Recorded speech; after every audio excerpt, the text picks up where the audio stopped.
I've always been adventurous.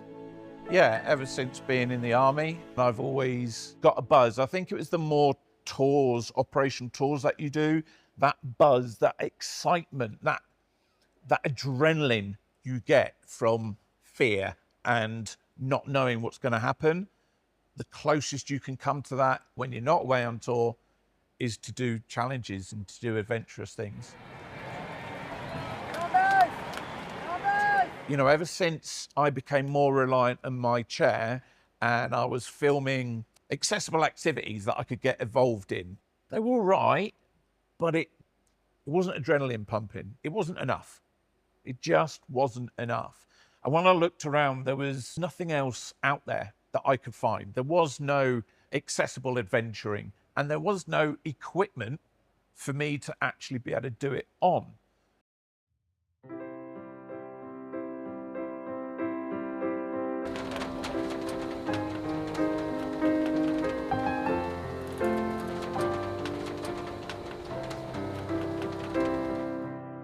We describe it as an extreme off-road power chair.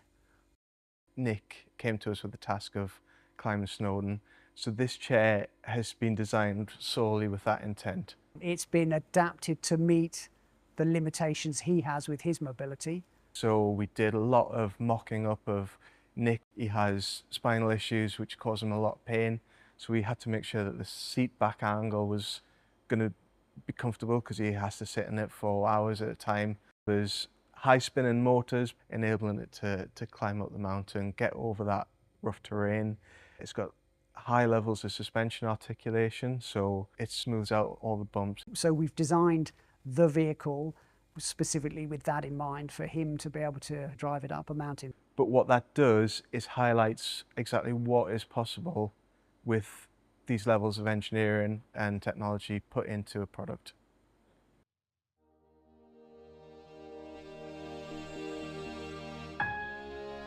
Guys. I basically just came into you as a complete stranger and went, yeah, can I have a chair with a motor and 4 wheels that's going to take me up Snowdon? Completely naively. Yes, your expectations were a little bit optimistic at the time. You know, we didn't look at it and say, right, we need to design a wheelchair. We're going to go for a slightly different concept to other people. So it's been designed a little bit like a 1970s Formula car. RockClimber as a project was all about demonstrating how inclusive design and engineering can help to overcome certain accessibility obstacles in both the rural and urban environments. You know, initially the primary goal was getting me and my fat ass up Yr Wyddfa, Snowdon, in a power chair completely unaided. Climbing Mount Snowdon is difficult for anyone, but in a wheelchair unaided, impossible. It's never been done before. Well, until now. Earlier this month, Nick Wilson summited Mount Snowdon unaided. The first time this has been attempted with the help of an engineered electric mobility chair called the RockClimber. First drivable version was March 24. So we went from October 22 with the plan of being ready to climb Snowdon in August, September time 23. Which came and went, and then it was September, and that came and went. And actually we then rolled out the door in March 24.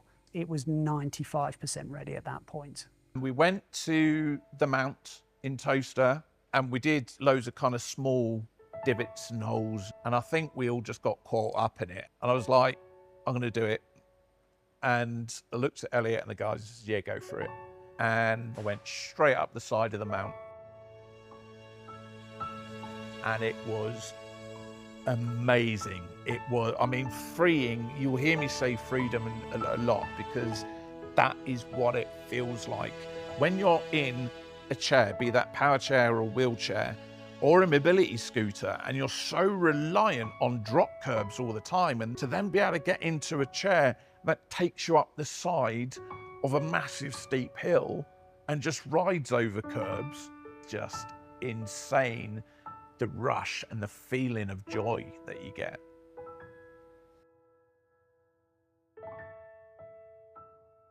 Can you tell us how the testing has prepared you for the challenge?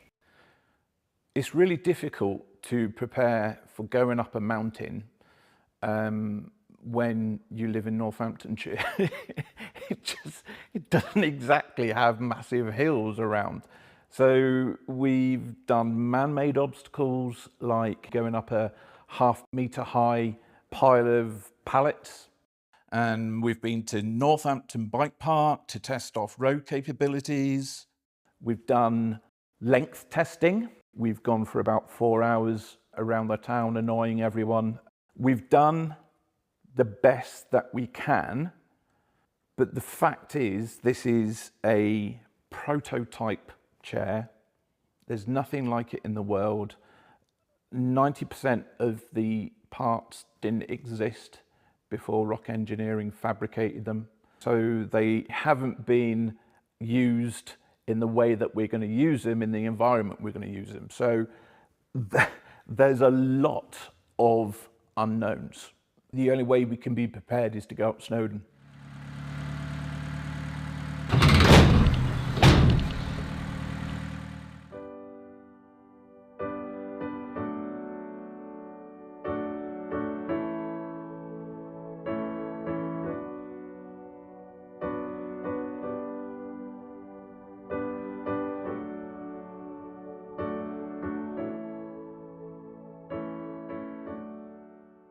The last time I was up Snowdon was when I was still in the army, the fittest in my life. Now that I'm in a chair, it'll be the first time back up Snowdon, a completely new person, a completely different set of challenges, new life, new everything. But I feel it would be the biggest achievement of my new life.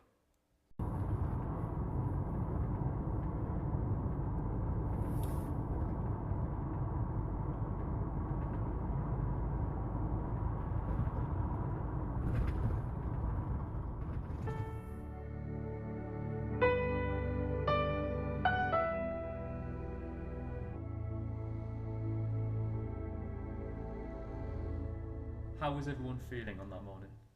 Everyone was totally up for it. You know, it was a buzz. We got interviewed by the BBC with Dan. We had IET film crew were there, and it was all amazing. And it was a buzz. It was a thrill. Everyone was there for it.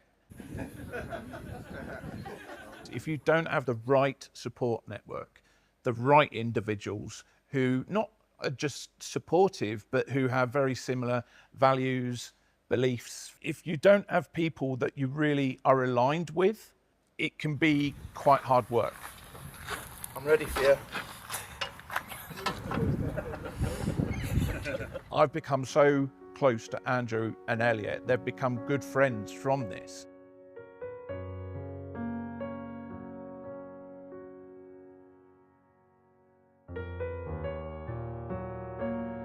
To be perfectly honest, I was ready to check out life. I was ready to take my life. I couldn't see a point anymore. I couldn't see a reason for me to keep experiencing chronic levels of pain every day. Just led to me thinking, what's the point? But the motivation to keep going for the 2 years or so that it took to actually build and develop and achieve our ultimate goal was about staying alive. It literally was about staying alive and for giving hope to others.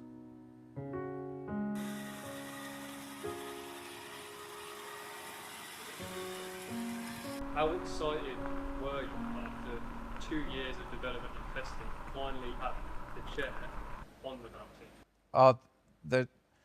There's no words to describe the feeling. You could go, I was really excited, I was elated. They don't come close. And I think that was because it's not just about going up Snowdon. It's not just about what this could mean for other people with disabilities. I'm alive today because of this project. I'm able to be in it right here, right now, going up the tarmac road before we head into Snowdon. And so it was because of all these things that I can't say I was just elated or thankful. All these kind of words, they just don't sum it up enough. It was all of these things. This could literally save people's lives. And that is the reality of what we're doing here. Accessibility isn't just about being able to access venues and locations. Accessibility, or an accessible world, enables and empowers individuals to get out, which helps them to manage their mental health and their suicidal ideation. And so it isn't just about a new prototype chair going up and mounting, it's actually about saving people's lives and giving people the right equipment and the option to be able to take control of themselves and their lives and move them forwards. It was very strange being back in that kind of environment, with the last time I being there, being a soldier. You know, I would be running up various sections and have weight on my back. But what was there was that excitement, that joy of being so free. You're away from the noise, you're away from all the rubbish of life. It is just you outdoors with the views. Everything was working really well. There was a few obstacles that were obviously difficult to get over. I think Elliot and I were quite nervous about it. So when it got to an obstacle, we didn't necessarily know how it was going to cope over huge angles of inclination. But once it had done that, it performed absolutely brilliantly. And I was absolutely convinced we're going to achieve this. It was amazing.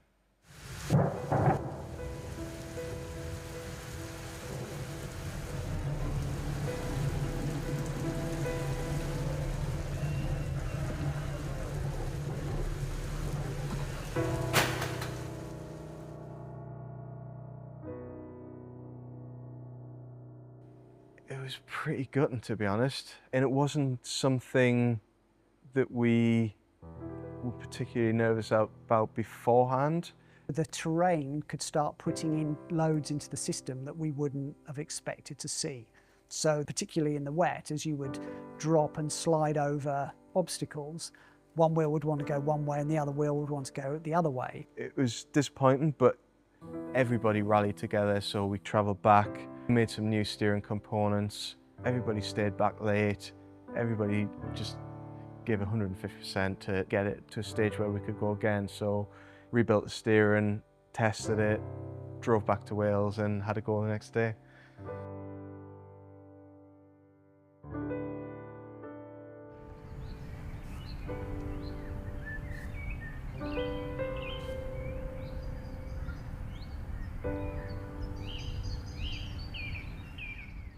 Once we'd spotted what the cause of the failure was, we knew what the fixes had to be, but obviously we had limited time to implement them. So we tried to implement some quick fixes to eliminate as much bending as possible in the steering system, which was a bit of a plaster over it to try and get it to work. I just lost my confidence. I was so down. I'd already done whatever we'd completed and recovered back down. So I'd already picked up a lot of pain and I was really struggling. And that was kind of the only place my head was in. It was more about confidence in myself and whether I could actually repeat what we'd just done the day before, but then also do the harder stuff that we knew was further up.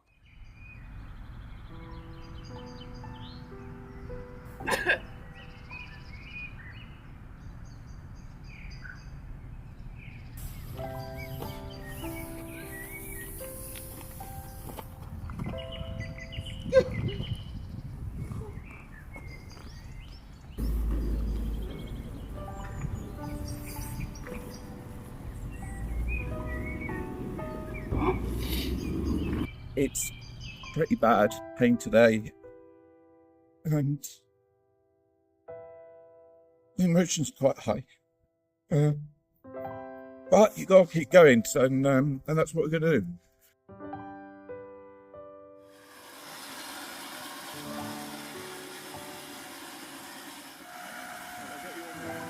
I think the failure from the first time really kind of shook the confidence. In terms of the chair and its climbing ability and the suspension and everything, all the rest of the systems worked absolutely flawlessly. But once you've had a failure, we wanted to implement a better fix, but we weren't going to have time to do it between the days, obviously. We just had to reproduce the same components, add these additional stiffeners in there, and hope that that was going to be enough. I wasn't confident. I was so concerned about breaking it again that I wasn't going in with full commitment. And some of those obstacles, if you're unsure and you don't just go for it, you actually create your own problems. And that's exactly what I was doing. I was starting to create bigger problems because I didn't have the confidence, and I was being torn between wanting to achieve it, but not wanting to risk breaking it, and that feeling of failure. And so a lot of the situations I ended up in, a lot of that was to do with me.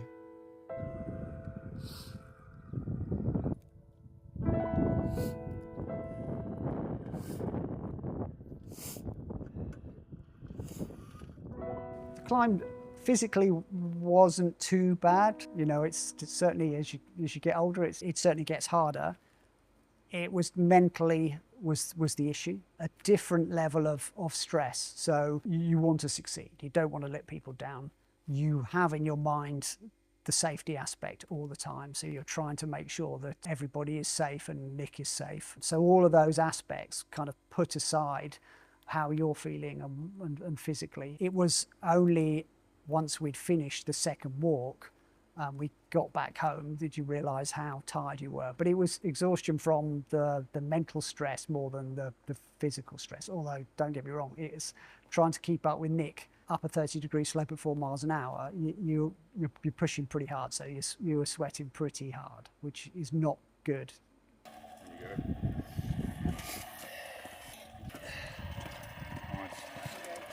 go. Over it, yeah, I know. That's it. Fucking spot on.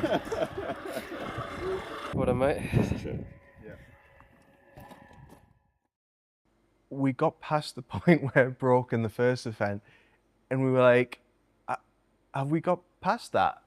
Because the capability of the chair is so incredible, taking the steering out of the equation, it got over those rocks, and we didn't necessarily realize that we got to the point where it broke in the first place. We didn't actually realize, and we were so caught up in trying to get over the next obstacles and kind of focusing on the next steps, to be honest.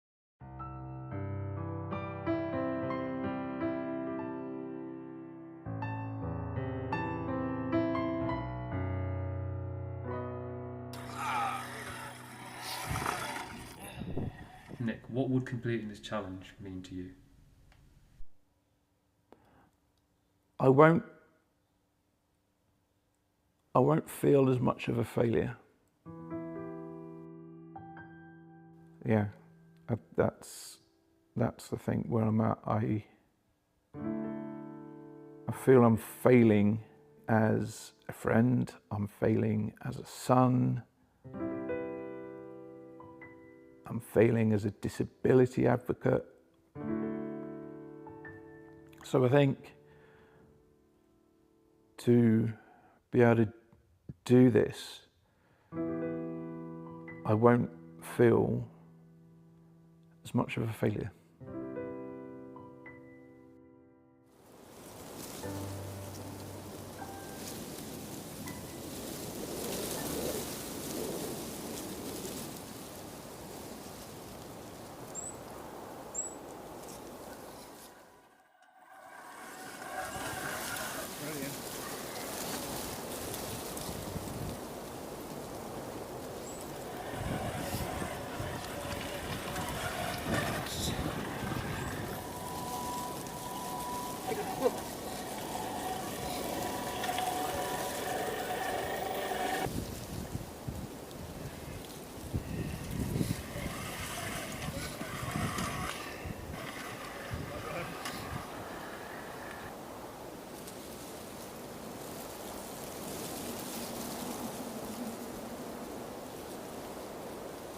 So once we got to the Mosa steps, that bit's incredibly difficult. You could see Nick was constantly fighting. You've got very, very awkwardly spaced large boulders, and so some of those steps on top of the already steep gradients, they can be 200, 300, 400 millimeters of climbing to do, so it's very, very intimidating. You also have nowhere to turn. You have to get onto that section, which in itself is challenging, and then when you're on it, you can't get off it, and you have to stay on that path. You can't go to your left because it's way too steep. You can't go to the right, it's a big drop to go down. So it's very intimidating, and I would say mentally that's the most stressful section, because you know you've got one way out, and that's going up. There was some air in the system, so I wasn't getting as much turn on the steering. I couldn't get enough of a right lock on to be able to get round. At one point, the left wheel had hardly any steer in it at all, and that is what led to more people being hands-on to help correct the steering.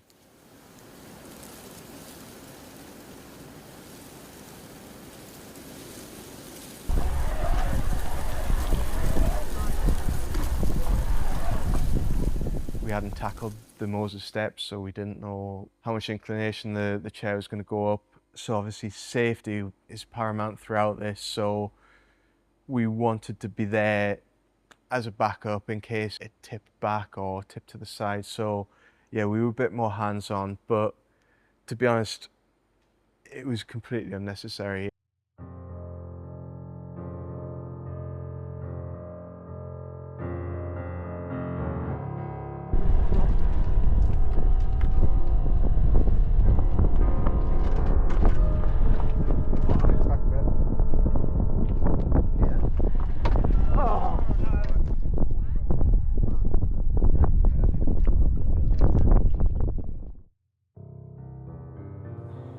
Absolutely good. I couldn't believe it.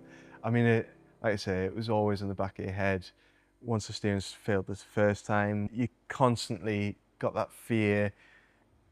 It was always there, and then, yeah, sure enough, it happened, so we were absolutely gutted.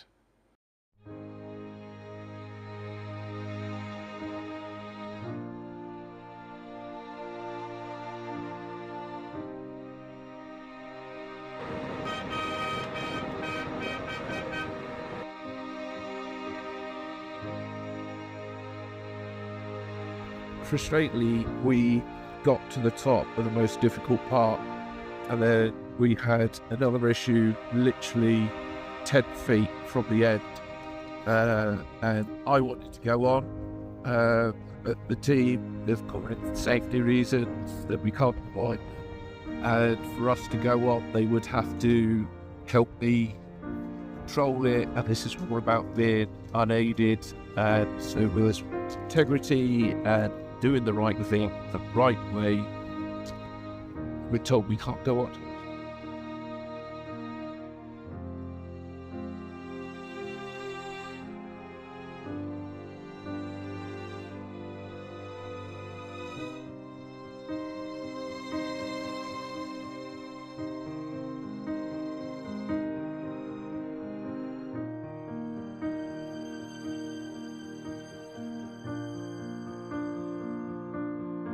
It's about being unaided. Yeah.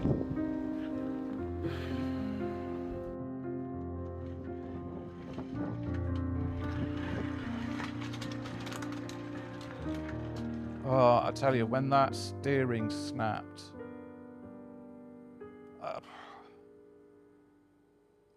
I just wanted the world to suck me up. Everything just came up. See, you could never do this. You're a failure. You're never going to achieve it. You're pushing too far. Tidal waves of these emotions, these negative stuff, these negative voices telling me how useless, how much of a failure. It was just hit me again and again and again. And I just didn't want to be there. I just didn't want to be anymore.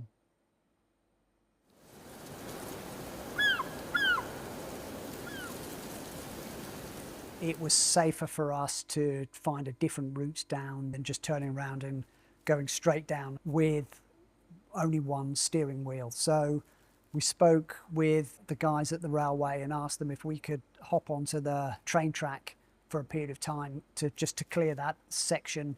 They were hugely supportive and helpful, and they not only agreed for us to do that, but they also said they'll escort us down. So yes, we extracted ourselves, but it was done in the safest way possible. That was the key at that time.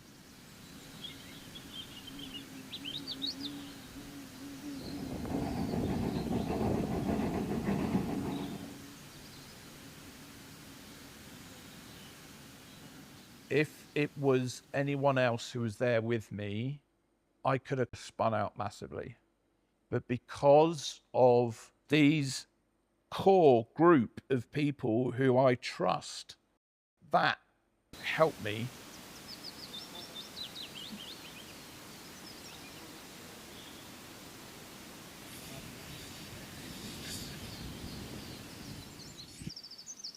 Did you feel like you needed a break from RockClimber? Oh no, hell no. If I could have gone up that afternoon, I would have gone. Damn straight. The thing was, Elliot and I had spoken quite a lot. They'd already realised that they need to strengthen the steering. We'd already had quite a big conversation about what needs to happen before we can come again. Yeah.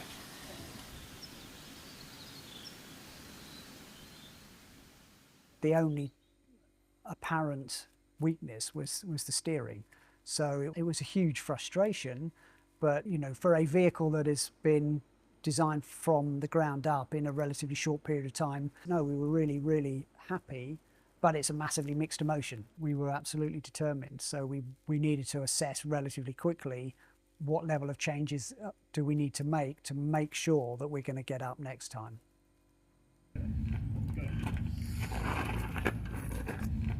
Oh, that's what it feels like to be vertical. Yeah. Oh, that'll do.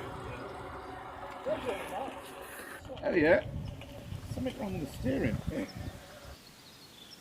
I think looking back on it, we're all quite glad that we didn't complete it because there was a lot of hands-on.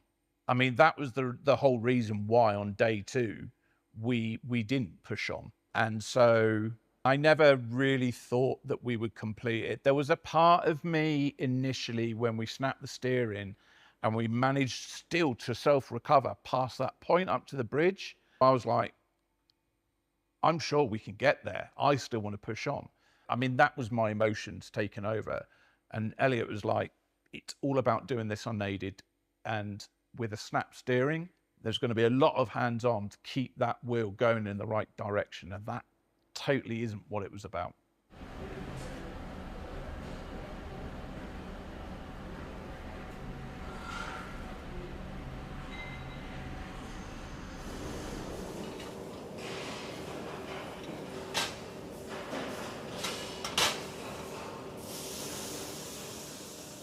We had to kind of sit back a little bit and have a look at the data. We had to look at the footage and really try and understand what were the things that were causing the problems that we were seeing. Obviously, first and foremost is the steering. It had broke those 2 times. We knew what the low case was now, so we knew exactly how strong the old mechanism was. We wanted to increase the strength of the steering by 5-10 times, a number that was going to mean that we weren't going to find a new load on the mountain that was going to cause exactly the same failure. We did some testing with Aston University on strength of materials. We tensile tested some parts, and we came up with a design that meant that the hydraulic system didn't take any of the coupling loads between the 2 wheels. So if you land heavy on one wheel, it's not going to transfer that load through the hydraulics. When we started to analyse it, we started to realise that there were a few things beyond the steering that we needed to change to improve that situation. And something that Nick reported was that he was struggling with positioning RockClimber on the very big boulders, sort of pulling him into ruts, and we felt that Different tyres was going to help that. We just wanted to add the confidence to Nick so he didn't have to constantly fight the steering. So yeah, we changed to these trials tyres, which can handle much lower pressures, much softer compound, and this is exactly what they're designed to do, go over these kind of boulders, rough shapes, and it's made a complete revolutionary change to the way it drives.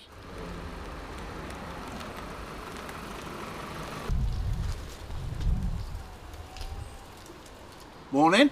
Morning.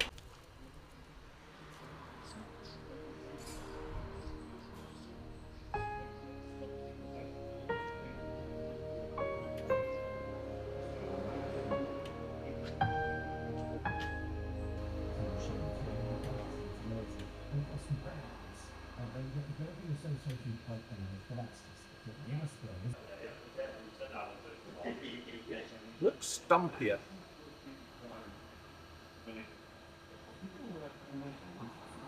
Not bad. I'm saving my right wrist at the moment. I'll not ask. I won't ask. If only. Yes, there's a lot of differences. I guess it really knocks our confidence. So I don't know, we've got to build our confidence. I'd have liked to have done a month's testing. I'd like to have spent money on all the things we wanted to spend money on, and we've just come. So the changes we've done, I mean, we've still it's the best we can do. We've probably spent another $3 to get here, not including time. The guys have said to me it wasn't exactly where they wanted it to be, but it was a lot stronger, and they were happy-ish with it. And I know in engineering talk, that is actually quite a lot. So they told me this is the best we can do right now.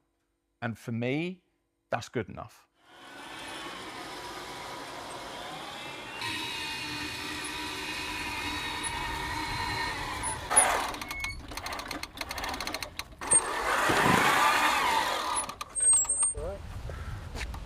Is that right? Yeah, I didn't touch it.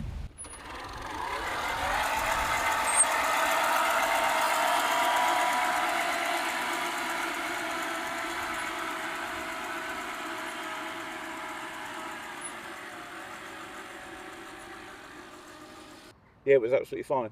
So we're trying to find that compromise. Yeah, and I think this might be it, because if it cleared that, that's not far off the ones we thought, the steps that we thought were going to have problems with. This was just simply because of what we saw from Snowdon.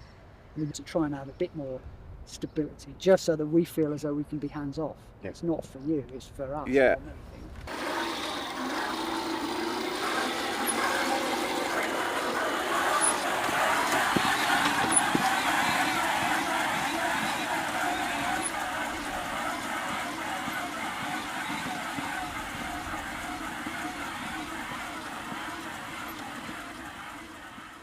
It was mint. It was the most adrenaline, fun-filled thing I'd experienced since leaving the army. Let's do it again. Nick had a lot better experience than the first time, and I think that was fundamentally because of the change of the wheels and tyres. So there was a lot more control over the steps.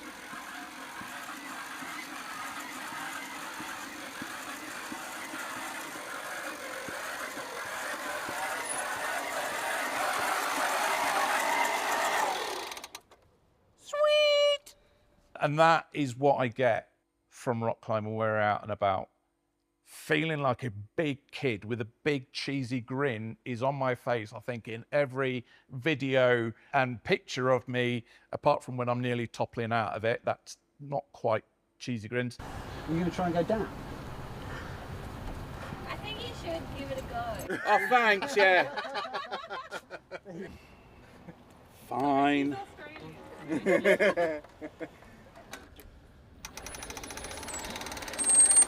I ain't got the foot brace to stop me falling out. Well, it's shallower than the last one, if you know what I mean.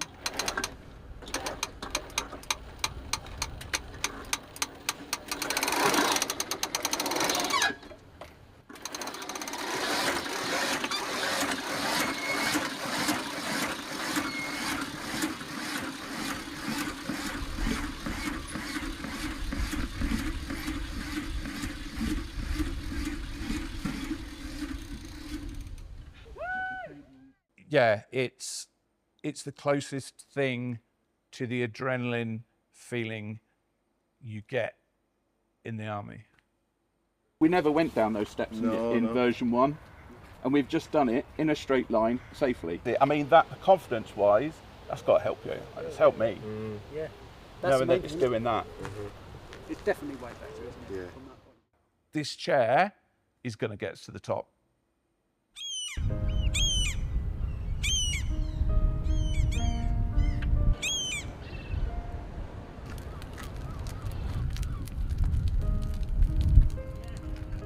The last time we did it, the weather was with us. It was gorgeous. It was clear. It was sunny, and I thought that was a great sign. You know, and we just got so far. We got past the point where it broke before, and the steering just snapped again.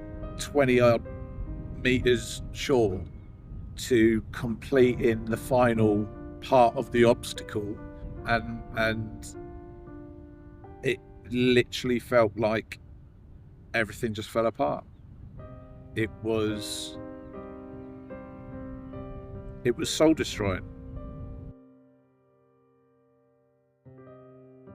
But then when I got back, still trying to sort out my emotions and how I felt about everything, to then receive a phone call from my mum, which was strange. She only rings up when there's bad news. It's like a in-family joke. This time it wasn't funny. This time she told me that on the Sunday afternoon, just before we left for Wales, my dad suddenly and unexpectedly passed away. And his dying wish was that Mum promised him to not tell me until after the challenge. So he was in hospital for a lot of Sunday, and I didn't get to say goodbye. I didn't get to see him. He had given up the opportunity to see me one last time so that we could do the challenge. He believed in the work that I was doing. He saw how much joy it gave me, how much purpose it gave me.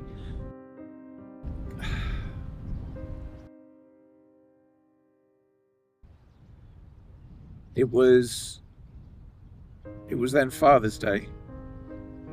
It was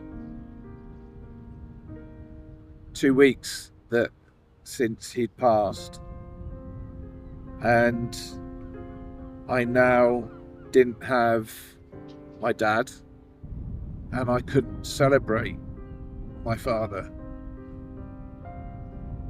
and I still haven't worked that one out yet.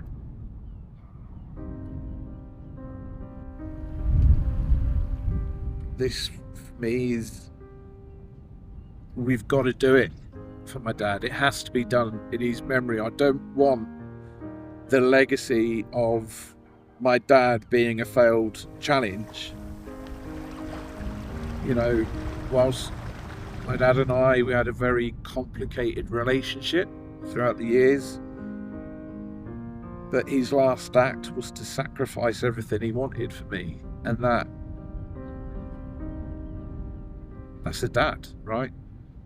That is a dad. So yeah, this is for him, and for my mum, and for my granddad, and for everyone who is struggling with whatever they're struggling with right now, physically, mentally, disabled, non-disabled, whatever, to show what can be achieved.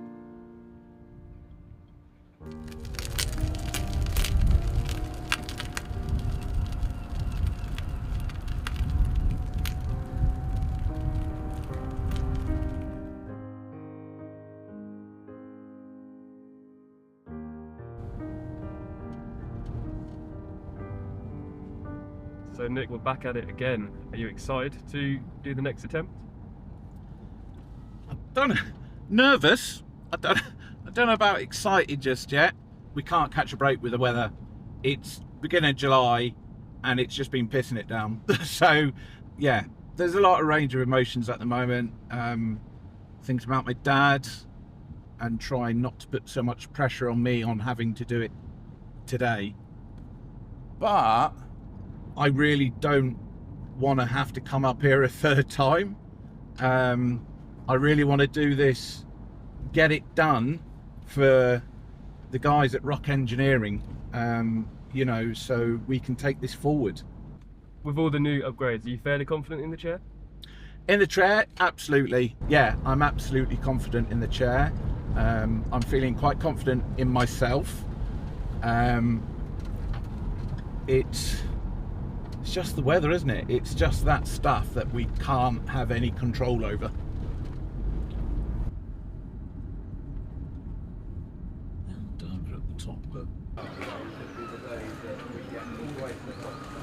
Well, this was due to be the worst.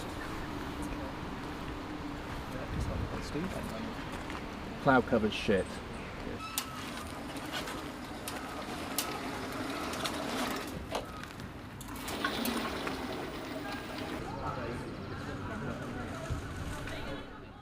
A lot of things have changed since last time.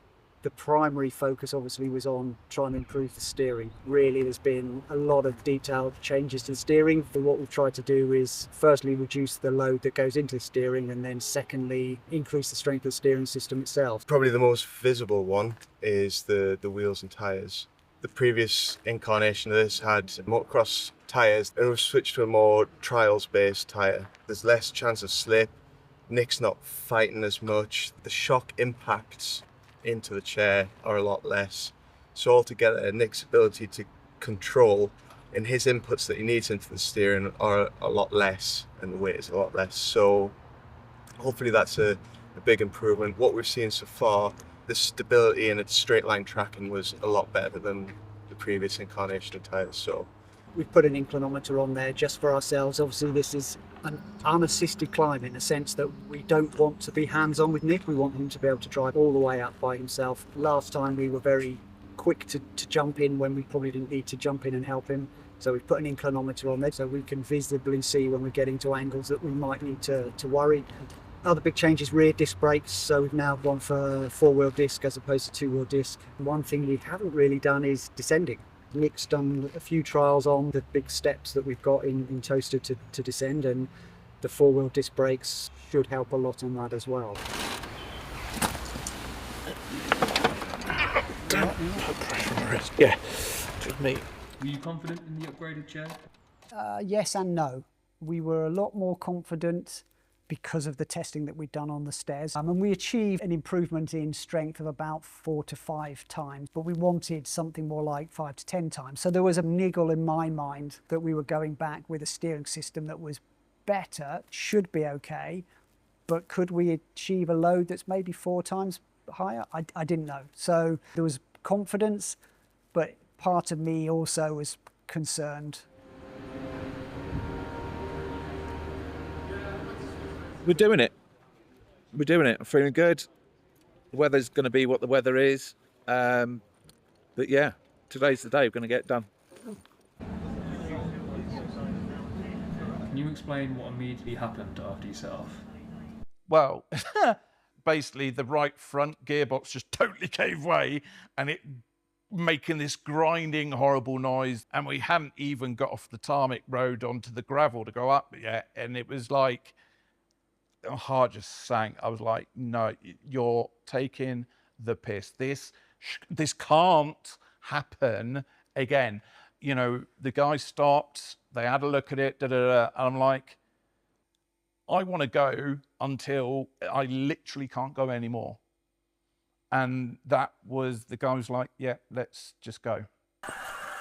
we had a gearbox failure, which turned out to be the drive between the motor and the gearbox. Yeah, there's a bit of drag in that gearbox, and then the oscillating load put in through the motor Unfortunately, he snapped the input shaft. So from the trailhead upwards, literally, we were on 3-wheel drive. So we had 1,200 Newton meters of torque as opposed to 1,600 Newton meters. So we lost a big chunk of that performance. But actually, the changes we made more than compensated for the loss of the one wheel in terms of traction.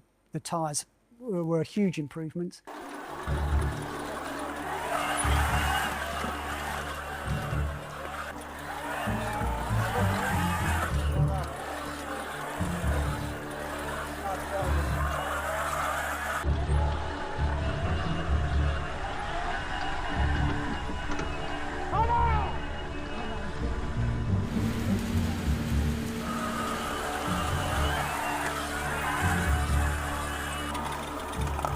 Yeah, you're clear.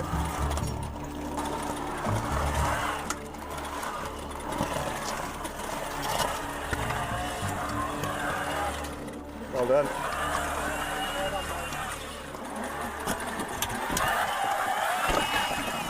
Whoa, whoa, whoa, whoa. It's all right. It's all right.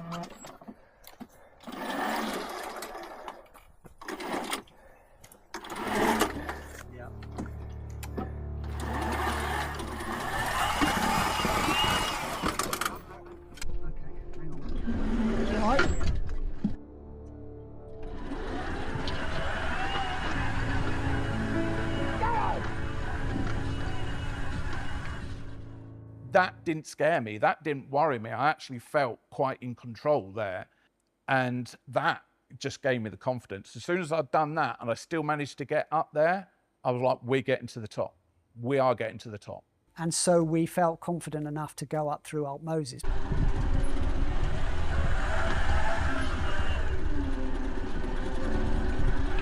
Come on there.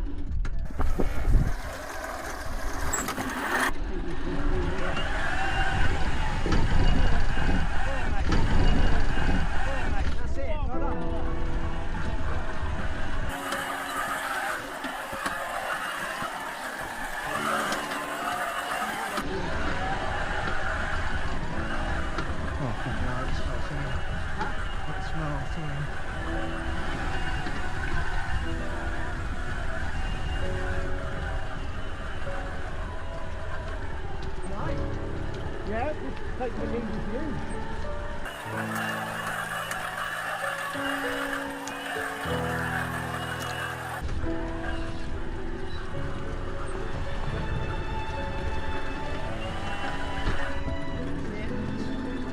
Follow the fence, that's good. Yeah, yeah.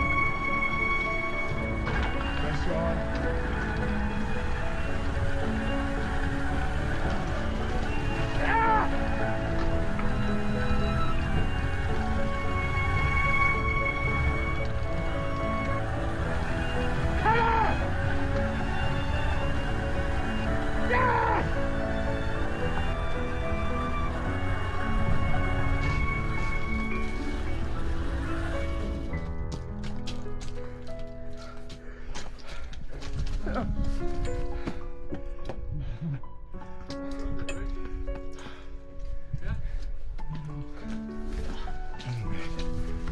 That one. Good going.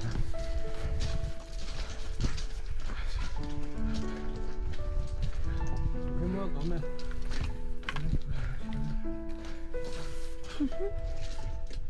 When we got to that bridge, the emotions between me, Elliot, and Andrew is as though we had got to the top. Everything came out of us at that bridge. To get past that and to get to that point, that was like getting to the top.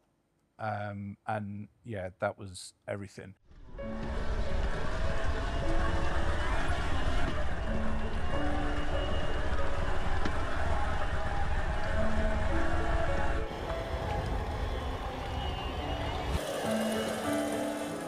On the final ascent from the bridge up, this was all now new territory.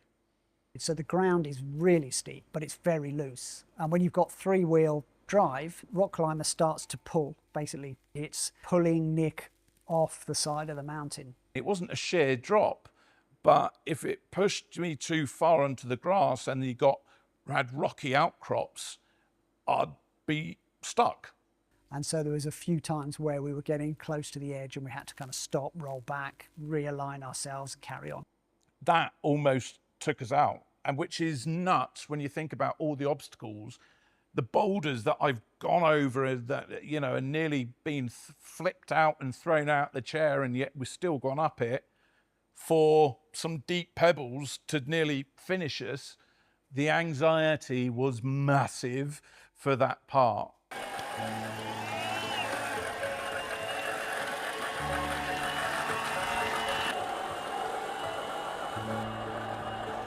For Elliot and Andrew, it was the steepness. Almost broken. I was absolutely exhausted. So yeah, my physical fitness wasn't massively up to it. And the problem with this is it'll go 4 miles an hour, whether it's on the flat or whether it's climbing at 30 degrees. So it's far more capable than I am at climbing mountains. So I was absolutely exhausted, yeah.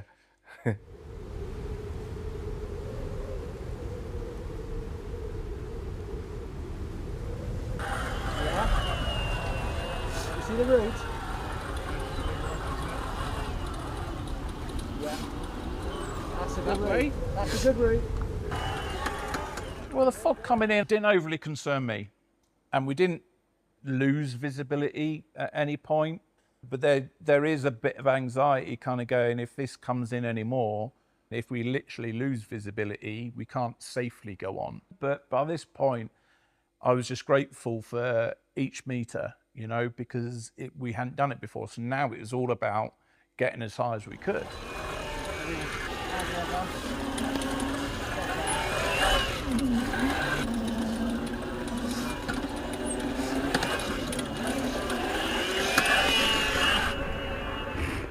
Then we get to the section where all of the paths converge. We were feeling fairly positive at this point, tired but positive.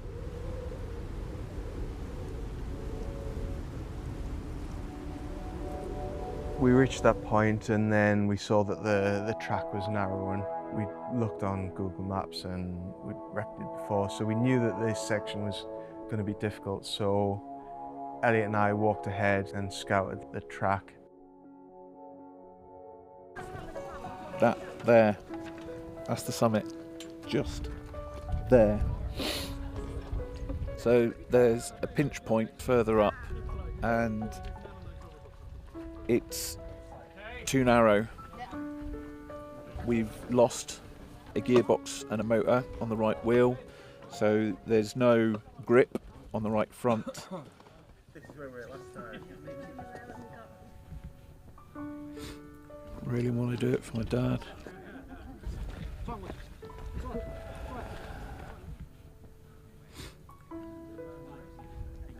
Well, the only way I think to the top is on the train, as in on the track. Weirdly, I actually feel like we've achieved it. We've got to this summit. I'm fine with that.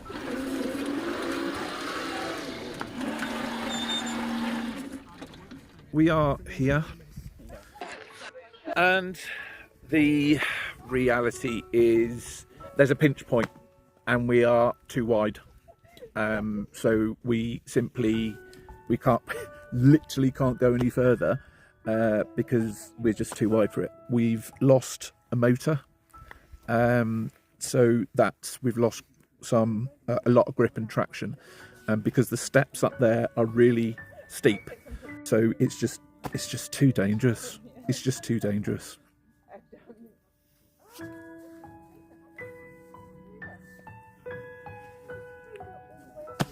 thought you said we'd done it. But we did it unaided. We've done this unaided. We really did. So we've come this far, further than anyone else, with no ramps, no big team. It's me, Andrew and Elliot, and then we've just got Ben, who's been the videographer, so he hasn't helped out at all, and I don't mean that in the bad way, actually, sorry. So yeah, now it's about recovering back down safely. We're happy with that. We've spoken about it off camera and we are happy with that because no one else has done it. So thank you for your support. This is a win.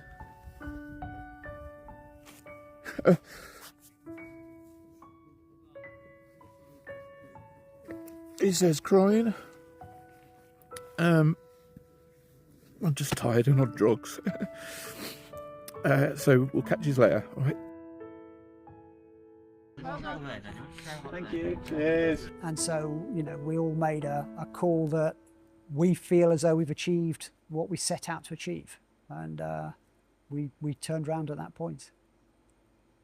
Yeah, I think that track is long, but not so steep. So it'd probably be fast to run around.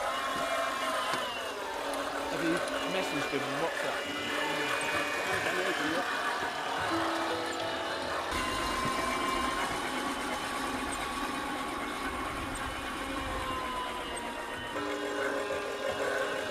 Look at that! It's unbelievable. You though, guys.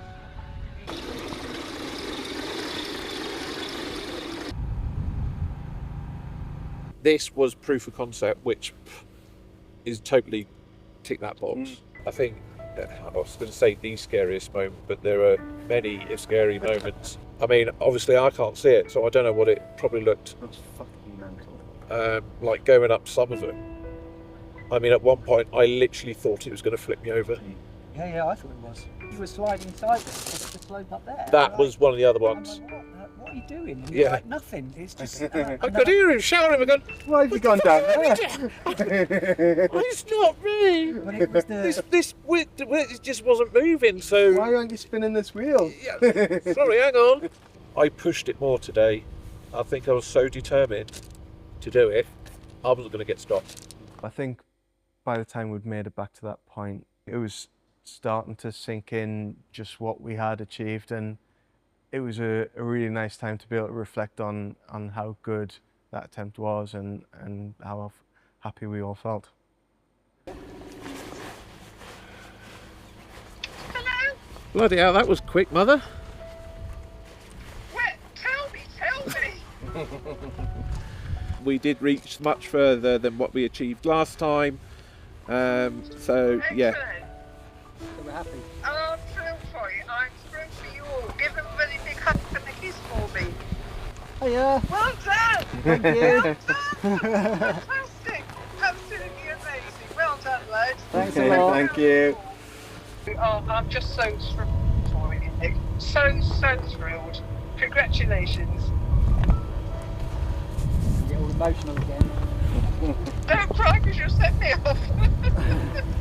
It's a brilliant achievement. Absolutely. Well done, love. Dad would have been proud. He was. He is proud of you, as I am. You've done him proud, Merlin. Well done.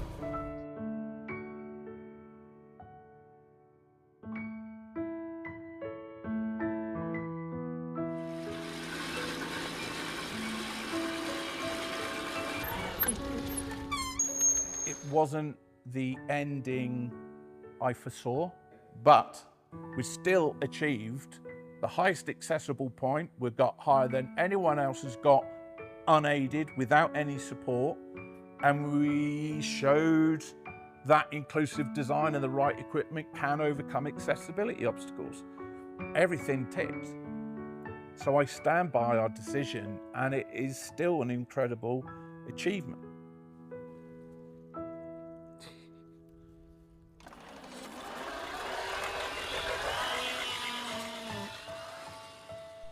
Do you feel this challenge was a success? Massively, yeah. Both from achieving what we set out to do and Rock Engineering's introduction to mobility products. I think being able to work with Nick and seeing how limited the products are and how much the scope there is to improve them, I think all of that stuff wouldn't happen without going through these attempts, so it's been a massive success. I am bloody proud of what we achieved, reaching the highest accessible point in RockClimber, completely unaided. Hell yeah, we did it. And hell yeah, we're proud of what we achieved.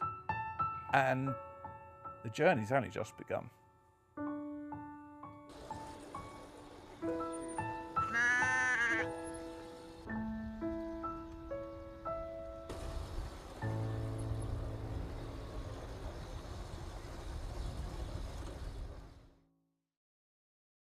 It's strange really because it doesn't feel as though it's completed.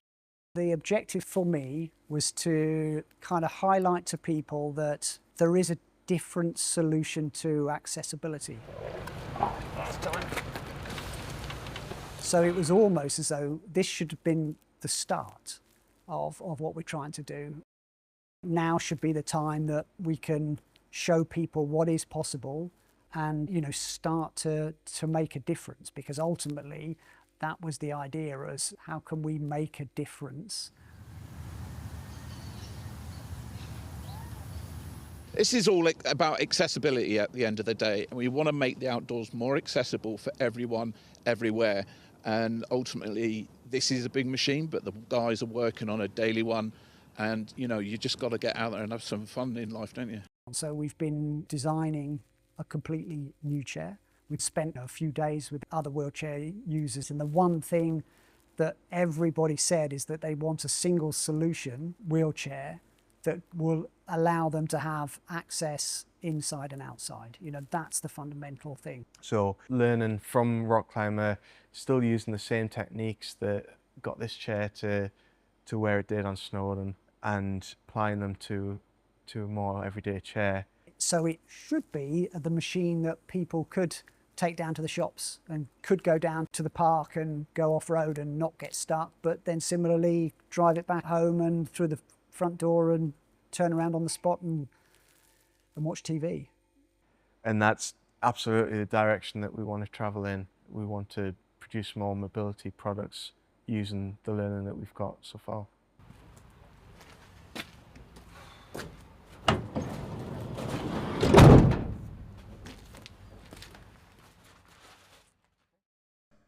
So Nick, it's been 5 months since you tackled the Snowdon challenge.